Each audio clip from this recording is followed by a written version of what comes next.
Superposition principle एक ऐसा principal जो हमें बताता है कि एक बॉडी पे नेट ग्रेविटेशनल फोर्स कितना लग रहा है। तो आइए देखते हैं प्रिंसिपल क्या कहता है।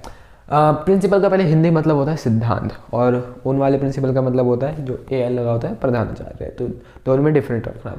Superposition principle, the force between two masses is independent of any other masses present near by.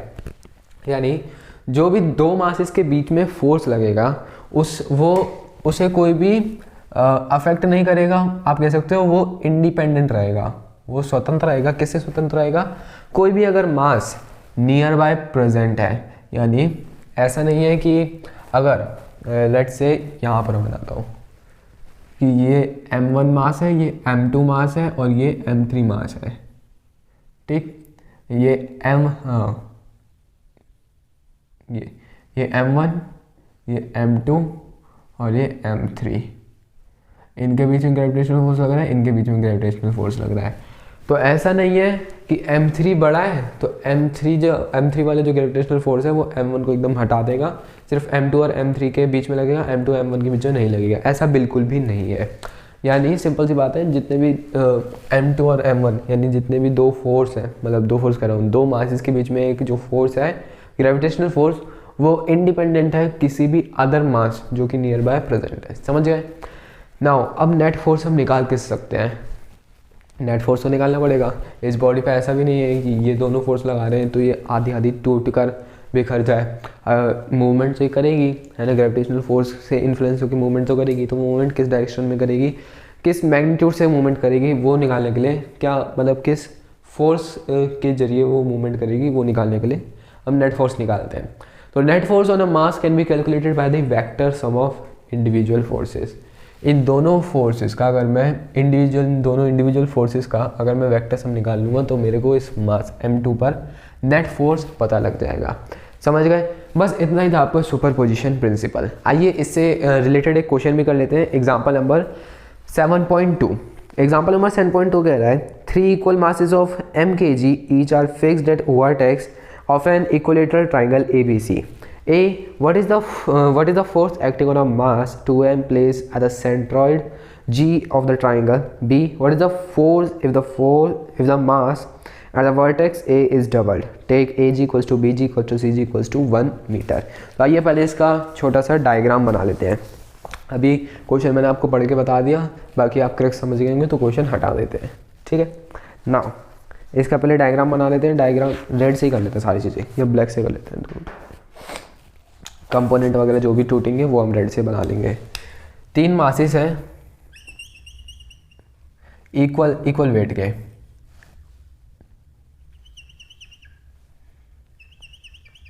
ये M और इक्विलेटरल ट्राइंगल, इसको प्रॉपर्ली बना देता हूँ मैं। हाँ जी, 3 मासेस हैं इक्विलेटरल ट्राइंगल के वर्टेक्सेस पे लाई करते हैं। ठीक, और उन इस इक्विलेटरल ट्राइंगल के सेंट्रॉइड पे, सेंटर वाले पॉइंट पे, यानी जहाँ पे सेंटर ऑफ मास सिचुएटेड होगा उस पॉइंट को क्या कहा है? इस पॉइंट को कहा है G, और उस पॉइंट पे एक मास है और वो मास का वजन क्या है? 2m। ठीक है, तो और ट्राइंगल आपको दिया हुआ है ABC। तो लेट A B C और इस पॉइंट, ये पॉइंट G में दे रखा है। तो हमें बताना है कि नेट फोर्स, हमें बताना है क्या निकालना है हमें? नेट फोर्स ऑन 2m पे नेट फोर्स कितना लग रहा है ये हमें निकालना है। तो आइए निकालते हैं। एक बार कलर थोड़ा चेंज कर देंगे। हाँ जी, तो देखिए 2m पे एक मास, और मतलब ये वाला A वाला मास फोर्स लगाएगा, B वाला मास फोर्स लगाएगा, C वाला फोर्स लगाएगा। तो force on G by A कितना रहेगा? ग्रेविटेशनल फोर्स ही लगेगा। तो ग्रेविटेशनल फोर्स किसके बराबर होता है? G m1 m2 by radius का स्क्वायर। अब रेडियस क्या है? रेडियस हमें यहाँ पे दे रखा है कि AG CG GB आपको लेना है क्या? 1 मीटर देना है ना। हाँ जी, 1 मीटर। तो ये 1 का स्क्वायर 1, तो हम सिंपल लिख सकते हैं G, और m1 कितना है? m1 है m, और m2 कितना है? 2m। तो ये हो जाएगा gm², 2। कोई दिक्कत? बिल्कुल नहीं। नाउ ये हो गया force by A on G. Now अब हम निकालेंगे force by B on G, B on G. अभी आप यहाँ पे देख सकते हैं, यहाँ पे सिर्फ मैं मैग्नीट्यूड की बात कर रहा हूँ, यहाँ पे सिर्फ मैं मैग्नीट्यूड की बात कर रहा हूँ। डायरेक्शन का मैंने कोई अभी आप कह सकते हैं कोई अभी सॉल्यूशन वगैरह नहीं छेड़ा है, ठीक। डायरेक्शन के बारे में अभी छेड़ा ही नहीं है, या सीधा हम डायरेक्शन से ही छेड़ते हैं। देखिए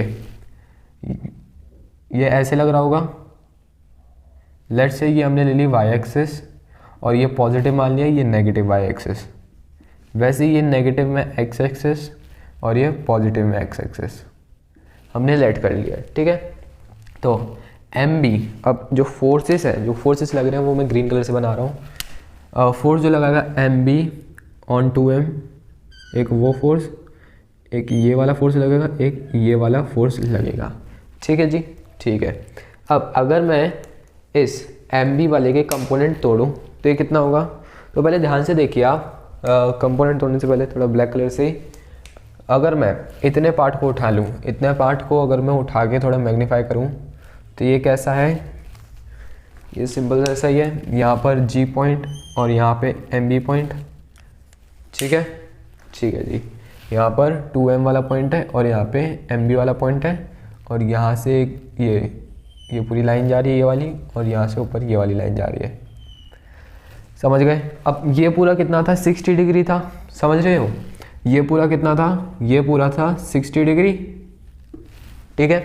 तो 60 डिग्री है, तो ये आधा कितना होगा? आधा हो जाएगा, ये आधा कितना हो जाएगा? आधा हो जाएगा 30 डिग्री, ठीक है। नाउ अगर मैं परपेंडिकुलरली देखूं, ये 90, ये थीटा, तो ये 90 माइनस थीटा होगा, ठीक है, क्योंकि 90 फिर देखिए यहाँ पर थीटा है, यहाँ पर 90 है। अब 90 और तो यहाँ पे क्या होगा? यहाँ पे 90 माइनस थीटा होना चाहिए, बिल्कुल होना चाहिए।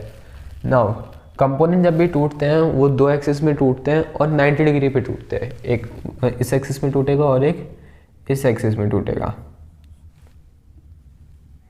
सही बात? बिल्कुल सही बात। तो अगर ये थीटा, ये 90 और ये 90 माइनस थीटा, तो ये क्या होगा? ये भी थीटा होगा। आप इसे ऐसे भी समझ सकते हैं कि सी बी, ये जो सी बी है लाइन, इसके परपेंडिकुलर कह रहा हूँ, परपेंडिकुलर ही कहते हैं ना, हाँ पैरेलल, सॉरी, ये सी बी है, सी बी के पैरेलल ही बनाई है ये वाला जो कंपोनेंट बनाया मैंने, और इनको ट्रांसवर्स कर रही है हमारी ये फोर्स वाली लाइन जो एम बी 2m पे लगा रही है। तो जो एंगल यहाँ पे बनेगा वही एंगल यहाँ पे भी बनेगा, समझ गए? ठीक है। क्या कहते हैं इन एंगल्स को? आप कमेंट सेक्शन में लिख के बताना, ठीक। तो ये थीटा भी कितना हो जाएगा? 30 हो जाएगा। अब आप मेरे को बताइए कि हमने करा क्यों? हमें ये जानना ही क्यों था कि यहाँ पे थीटा बन रहा है, कहाँ पे थीटा बन रहा है? हमें ये इसलिए जानना था ताकि हम ये पता लगा सके कि कॉस थीटा कहाँ पे लगेगा और साइन थीटा कहाँ पे लगेगा। क्योंकि कंपोनेंट जब भी, एक कंपोनेंट है और कंपोनेंट जब भी टूटेगा, दो कंपोनेंट में टूटता है, एक कॉस थीटा एक में साइन थीटा में, तो थीटा के पास वाला कौन सा होता है? कॉस थीटा या साइन थीटा? कॉस थीटा वाला होता है, तो कॉस थीटा वाला लगा लेते हैं। तो ये वाला जो कंपोनेंट है वो हो जाएगा एफ बी जी कॉस थीटा, और ये वाला हो जाएगा एफ बी जी साइन थीटा। वैसे ही अब ये वाला कंपोनेंट भी टूटेगा, ये वाला कंपोनेंट भी इधर ही टूटेगा, तो ये हो जाएगा एफ सी जी साइन थीटा। इसका भी सिमिलर वही कैसे, यहाँ पे थीटा, तो यहाँ पे एक परपेंडिकुलर लाइन ड्रॉ करी, यहाँ पे 90, यहाँ पे 90 माइनस थीटा, तो इधर भी एक कंपोनेंट खुलेगा, तो ये 90 माइनस थीटा, तो ये थीटा, समझ गए? और यही जो कंपोनेंट है ये इधर भी यही जो फोर्सेस का एक कंपोनेंट इधर भी खुलेगा, तो वो हो जाएगा क्या? एफ सी जी क्या है? Sine theta. नाउ अब हम क्या करेंगे? अब हम आई कैप और जे कैप लगाएंगे। आई कैप जे कैप कैसे लगा रहे हैं? ध्यान से देखिए, एक्स वाली जो कोऑर्डिनेट होते हैं उसको क्या कहते हैं? हम उसको कहते हैं आई कैप, ठीक है, ठीक है जी। और वाई वाले को कहते हैं हम जे कैप। तो एफ जी है तो पूरा ही जे कैप में था, लिख देते हैं जे कैप। अब एफ बी जी हम निकाल रहे हैं, बी जी अगर हम निकालें तो उसका आई कैप और जे कैप में दो अलग अलग निकलेंगे। तो पहले जे कैप वाला देख लेते हैं। जे कैप वाला कौन सा होगा, ये नीचे वाला होगा, तो माइनस में माइनस वाले में तो जा रहा है, माइनस वाई कंडीशन में तो है ना, माइनस में नीचे की तरफ ही तो जा रहा है एफ बी जी। तो एफ बी जी, अब एफ बी जी क्या होगा, एफ बी जी होगा जी पहला मास यानी m और दूसरा मास यानी 2m, तो ये हो जाएगा 2m square and then d square. जैसा कि आप सभी को पता है कि यहाँ पे जो d है यानी d bg का d कौन सा होगा, bg का d होगा bg, और bg कितना है हमें पहले ही दे रखा है, मैं गिवन में लिख भी देता हूँ कि ag equals to bg is equals to cg equals to 1 metre. जैसा कि हमें bg 1 मीटर दे रखा है तो 1 मीटर का स्क्वायर क्या हो जाएगा, 1 हो जाएगा, और 1 का 1 ही रहेगा। तो एफ बी जी में हम सबसे पहले जे कैप का ले लेते, तो एफ बी जी के साथ साइन थीटा है तो साइन थीटा लगा दो। अब यहाँ पे थीटा क्या होगा, थीटा हमारा 30 डिग्री होगा, सही बात, तो साइन थीटा क्या 30 डिग्री। नाउ ये माइनस में था क्योंकि जेड कैप में वाई एक्सिस आता है और वाई एक्सिस ऊपर की तरफ प्लस लिया हमने और नीचे की तरफ नेगेटिव लिया है। अब चाहो तो ऐसा भी कर सकते थे कि ऊपर नेगेटिव ले लो और नीचे पॉजिटिव ले लो, आंसर आपका सेम ही आता। सो साइन 30 डिग्री, नाउ हाँ साइन 30 डिग्री माइनस हो गया, अब ये हटा देते हैं क्योंकि नीचे कुछ बचा ही नहीं ना, डी स्क्वायर। अब ये हो गया। अब इसके बाद आप करो, ये आपने क्या निकाला, z कैप में निकाला, तो पहले इसको ब्रैकेट में बंद करके z कैप का घोषित कर दीजिए। इसके बाद अब एफ बी जी का हम आई कैप में निकालेंगे। एफ बी जी का आई कैप में पॉजिटिव वाले में है, तो पॉजिटिव वाले में हम क्या करेंगे, पहले एफ बी जी की वैल्यू रखेंगे देन कॉस थीटा, तो रख देते हैं पॉजिटिव, पहले तो प्लस ही होगा, फिर उसके बाद ब्रैकेट में पॉजिटिव लिखना चाहो लिखो, ना लिखना चाहो मत लिखो, क्योंकि पॉजिटिव ही हो जाता है। तो एफ बी जी तो यही होगा 2gm स्क्वायर, सही बात, बिल्कुल सही बात, 2gm स्क्वायर। इसके बाद साइन 30 इधर है कॉस थीटा, तो थीटा क्या था 30, तो यह हो जाएगा कॉस कितना 30, वो भी कौन सा आई कैप में। नाउ अब हम नेक्स्ट कंडीशन निकालेंगे। हमने फोर्स जो ए लगा रहा है जी पे वो निकाल लिया, फोर्स जो बी लगा रहा है जी पे वो निकाल लिया, फोर्स जो सी लगा रहा है जी पे वो निकाल रहे हैं। हाँ जी, तो अब यहाँ पे देखिए जो सी फोर्स लगा रहा है वो भी तो नीचे की डायरेक्शन में ही लगा रहा है, यानी नेगेटिव डायरेक्शन में, वाई डायरेक्शन जो है यानी जे के वाली डायरेक्शन है वो नेगेटिव में, तो माइनस। अब एफ सी यहाँ पर भी उतना ही होगा, जी m1 m2, m1 क्या था m और m2 क्या था 2m, तो 2m into m 2m square upon d1 है, और यानी हम यहाँ पे भी लिख सकते हैं 2gm स्क्वायर। कोई दिक्कत बिल्कुल नहीं। अब सी जी हो गया, अब सी जी के साथ साइन थीटा भी, तो साइन थीटा की जगह साइन 30 हम लगा लेते हैं। साइन 30 क्यों लगाया, क्योंकि थीटा हमारा यहाँ पे 30 है, थीटा अगर कुछ और होता है तो जो वैल्यू होती है वो हम रखते। ये किसमें, जे कैप में। वैसे ही अब हम करेंगे एफ सी जी किसमें, आई कैप में करेंगे। अब आई कैप इधर की तरफ खुल रहा है, नेगेटिव डायरेक्शन में खुल रहा है, तो नेगेटिव डायरेक्शन में खोल देते हैं। नेगेटिव डायरेक्शन 2gm स्क्वायर, ये हमारा वो किसकी वैल्यू एफ सी जी की। अब साइन थीटा लगा लेते हैं। साइन थीटा इधर क्यों लगेगा, इधर तो कॉस थीटा लगेगा ना, गलत खोल दिया हमने कंपोनेंट, इधर कॉस थीटा लगता है क्योंकि थीटा के पास वाली चीज़ तो कॉस थीटा वाली लगती है, ठीक है। तो कॉस थीटा अगर हम लिखेंगे जे कैप, देन ये वाला जो होगा वो होगा आई कैप में। नाउ नेट फोर्स हमें क्या निकालना है, नेट फोर्स निकालना है।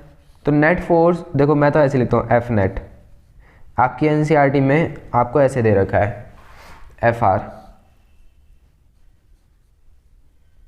तो आप समझ जाना एफ आर मतलब एफ नेट की बात हो रही है, ठीक। मैं ऐसे ही लिखता हूँ ताकि कन्फ्यूजन ना रहे बिल्कुल भी, जो हम बोल रहे हैं वही वेरिएबल हम लिखेंगे तो पेपर में करने की भी चांसेस ज़्यादा बढ़ जाएंगे, सही करने की चांसेस ज़्यादा बढ़ जाएंगे, ठीक। तो एफ नेट, अब देखिए एफ नेट में हम क्या करेंगे, इन सारी चीज़ों का वेक्टर एडिशन कर लेंगे। वेक्टर एडिशन कैसे करते हैं, एक तो वेक्टर्स के फॉर्मूलाज होते हैं, कि फॉर्मूला होते हैं ना A square plus B square plus 2ab cos theta, ये फॉर्मूला पढ़ा है ना ये वेक्टर में, एडिशन के लिए वेक्टर में।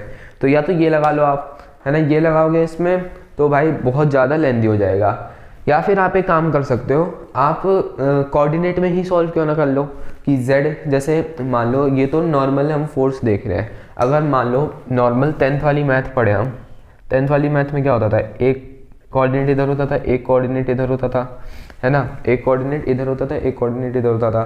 तो हम एक्स एक्स वाले, अब अगर मेरे को इन दोनों कोऑर्डिनेट का रिजल्टेंट निकालना है तो एक्स एक्स वाले मैं कुछ प्लस कर दूंगा और वाई वाई वाले मैं कुछ प्लस कर लूँगा, तो मेरे पास जो कोऑर्डिनेट आएगा वो इनका रिजल्टेंट होगा। ऐसे ही तो करते हैं, तो वही हम कर रहे हैं। जेड एक्सेस, जो जेड एक्सेस कह रहा हूँ, जेड कैप वाले जो भी आपके पास वैल्यूज़ हैं उन्हें आप प्लस कर लो अलग से, और आई कैप वालों को प्लस कर लो, एंड देन उन्हें प्लस में लिख देना है। आप कर क्या रहे हो, आप सिंपली कर रहे हो कि y और x की टर्म में, कोऑर्डिनेट के टर्म में ही आप आंसर निकालने की सोच रहे हो। तो देखते हैं क्या निकलता है। z कैप में आएगा अपना 2gm²। अभी देखिए ये भी है, ये भी है, तो अभी पूरा टोटल मैं z कैप नहीं लगा रहा हूँ, पहले ये लिखेंगे, देन ये लिखेंगे, देन पूरे पे z कैप लगा देंगे। अब sin 30 कितना होता है, 1/2 होता है, 1/2, तो 1/2 अगर मैं रखूँ, 2 से 2 गया तो कितना बचा, gm² माइनस gm², और यहाँ पर भी sin 30 1/2 होगा तो 2 से 2 गया, यहाँ पर भी बचेगा माइनस gm²। ये पूरा हो जाएगा हमारा क्या, z कैप। देन पॉजिटिव मतलब डायरेक्शन प्लस ही कर रहे हैं हम। तो अब आई कैप को सॉल्व करते हैं। इधर तो आई कैप है नहीं, तो आप इधर ऐसे ले सकते हो कि 0 आई कैप, तो 0, देन प्लस cos 30 की वैल्यू अगर मैं निकालूं तो होती है √3/2, तो √3/2, तो 2 से 2 गया, कितना बचा, √3 gm²।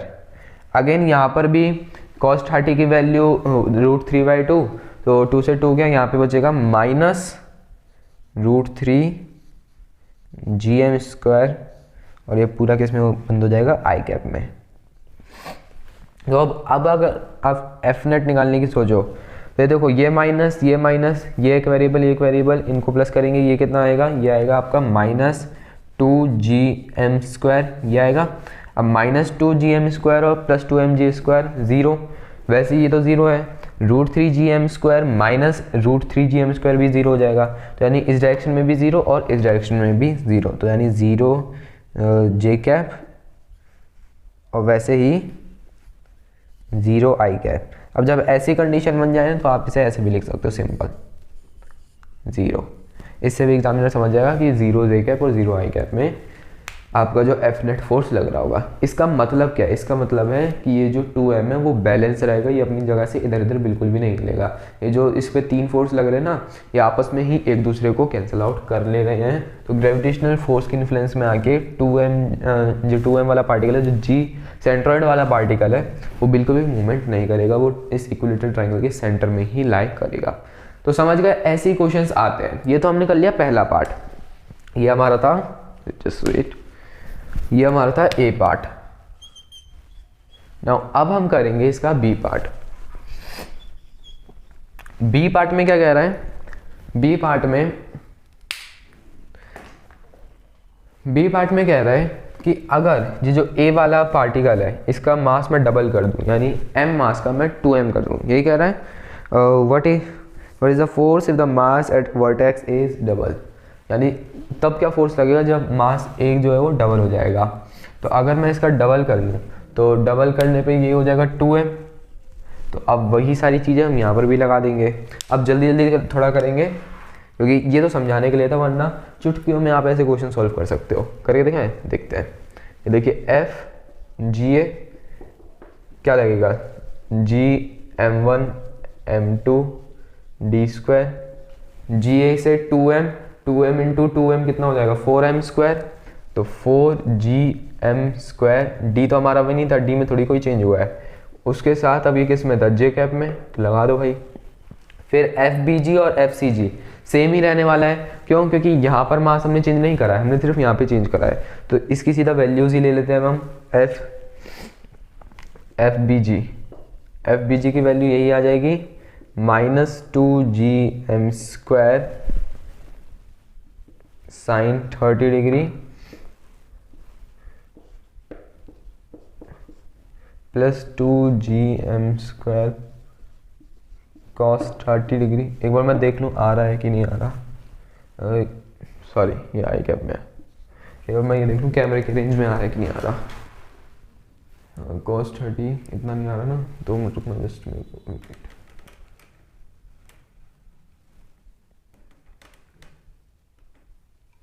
हाँ जी, ये हो गया एफ बी जी का। अब वैसे ही आप लिख सकते हो एफ किसका, सी जी का, -2gm² sine 30 degree z cap plus, just wait, ये तार भाई बहुत उलझती है। फिर इसके बाद -2gm² cos 30 degree I cap. तो एफ नेट क्या निकलेगा हमारा, एफ नेट क्या निकलेगा, जरा मैं ब्लैक कलर ले लेता हूँ, रेड की इंक खत्म हो गई, इसमें इंक भरनी पड़ेगी। तो एफ नेट क्या हो जाएगा, एफ नेट यहाँ पे हो जाएगा 4gm² then -gm² then -gm² z cap plus 0 plus √3gm² -√3gm², एक इसमें आई कैप में चले जाएगा। ठीक है, ठीक। अब ये पूरा हो जाएगा 2 और 4gm² में से 2gm² गए तो कितना बचेगा, 2gm² ही बचेगा। तो एफ नेट आपका आ जाएगा, और ये पूरा तो कट ही जाएगा, तो एफ नेट आपका आ जाएगा 2gm² जे कैप। यानी ग्रेविटेशनल फोर्स में, ग्रेविटेशनल जो फोर्स है वो इतना लग रहा होगा, उसके अकॉर्डिंग ये इधर की तरफ मूव करता चले जाएगा। समझ गए? तो ऐसे ही क्वेश्चंस आपके आते हैं। और कोई पार्ट है इधर? नहीं, ठीक है। तो हमने ए पार्ट कर लिया, बी पार्ट कर लिया। तो अब आप समझ रहे हो सुपरपोजिशन प्रिंसिपल कितना ज़्यादा अपने आप में इंपॉर्टेंट है। तो अब ऐसे ही क्वेश्चन आएंगे आपके पेपर में भी, ऐसे क्वेश्चन आते हैं, ज़्यादा मुश्किल तो नहीं है ना, बस। और ये पता है कितने नंबर के, ये फ्री फंड के क्वेश्चन होते हैं जो आपको 3-3, 2-2 नंबर में देखने के लिए मिल सकते हैं। तो नाउ अब हम बढ़ते हैं अपने नेक्स्ट टॉपिक की तरफ।